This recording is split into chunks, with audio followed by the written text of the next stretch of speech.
बिस्मिल्लाहिर्रहमानिर्रहीम। अज़ीज़ तलबा, अस्सलामु अलैकुम। आज के सबक में हम पढ़ने जा रहे हैं एक कहानी जिसका उन्वान है आदत की खराबी। तो आइए आज के सबक का आगाज़ करते हैं। कहते हैं कि किसी दरिया में अपने हम जिन्सों के साथ एक कछुआ रहता था। इनके और भी कछुए रहते थे और उनके साथ एक कछुआ रहता था। वो बिलामूम पानी में ही रहता, आम तौर पर वो पानी में ही रहता, मगर कभी कभी घास फूस या जड़ी बूटियां खाने की गरज से दरिया के किनारे आ निकलता। उस दरिया के किनारे एक बिच्छू भी रहता था। एक दिन कछुआ दरिया से बाहर निकला हुआ था। बिच्छू ने उसे देखा तो कछुए के नज़दीक आया और उससे बातें करने लगा। कुछ ही देर बाद दोनों की दोस्ती हो गई। बिच्छू कहने लगा, यार हमें भी दरिया की सैर कराओ।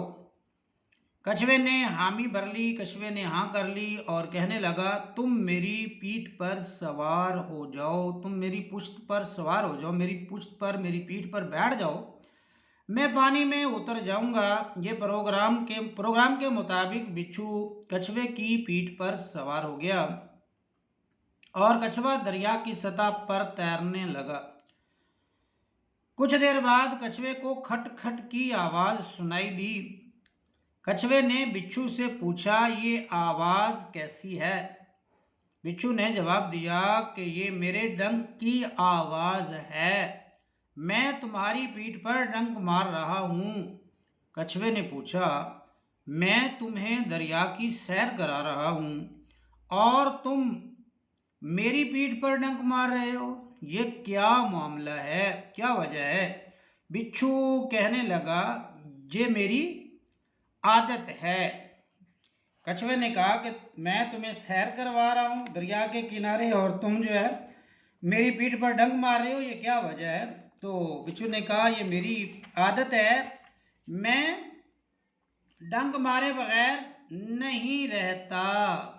बिच्छू ने कहा, मैं डंक मारे बगैर नहीं रहता। उसी लम्हे कछुए ने दरिया में गोता लगाया, डुबकी लगा दी कछुए ने दरिया में। तो बिच्छू पानी में गिर गया और लगा डूबने। बिच्छू ने पूछा, ये तुमने क्या किया? कछुए ने कहा, ये मेरी आदत है। इसी तरह बिच्छू पानी में बह गया। किसी ने सच ही कहा है कि फितरत तब्दील नहीं होती। नतीजा क्या निकला? फितरत कभी तब्दील नहीं होती। Nature can not be change. इंसान की जो फितरत है वो बदलती नहीं है, तब्दील नहीं होती। अगर आदतें अच्छी हैं तो उसका रिजल्ट भी अच्छा है, और अगर आदतें बुरी हैं तो फिर नतीजा उसका बुरा ही निकलता है। तो जी तालाबा, हमारा आज का सबक हुआ मुकम्मल।